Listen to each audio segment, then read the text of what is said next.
శివముక్కోటి ప్రత్యేకత గురించి మనం తెలుసుకుందాము. అందరికీ ముందుగా భోగి పండుగ శుభాకాంక్షలు. శ్రీక్రోధినామ సంవత్సరంలో భోగి పండుగ ఎంతో ప్రత్యేకతను సంతరించుకున్నది. అదేమిటంటే పుష్యమాసం పౌర్ణమి తిథితో పాటుగా సోమవారం, మరీ ముఖ్యంగా ఆరుద్ర నక్షత్రంతో కలిసి రావటం ఇదే మొదటిసారి.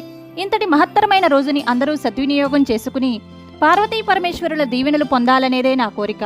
ఈ రోజు సూర్యోదయంకు ముందే నిద్రలేచి కాలకృత్యములను నెరవేర్చుకుని స్నాన సంధ్యములు ఆచరించి పూజా గదిలో ఉన్నటువంటి శివచిత్ర పరివారమునకు ఫోటోకు పూలమాల వేసి బొట్టు పెట్టి ఆవునేతితో దీపారాధన చేసిన అనంతరం శివాలయంలో ఈశ్వరునికి మనకు ప్రాణంతో సమానమైనటువంటి పదార్థాన్ని ఈశ్వరునికి అర్పించాలి.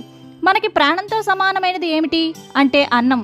అలాంటి అన్నాన్ని గోరువెచ్చగా ఉన్నప్పుడు శివశివ శివశివ అనుకుంటూ ఈశ్వరునికి అభిషేకం చేసి ఆ అన్నాన్ని ప్రసాదంగా భావించి అందరికీ పంచి తాము స్వీకరించాలి. ఇలా చేయటం వల్ల జన్మజన్మలుగా వెంటాడుతున్నటువంటి పాపములన్నీ కూడా నశించి ఈశ్వర సాన్నిధ్యాన్ని చేరుకోగలరు.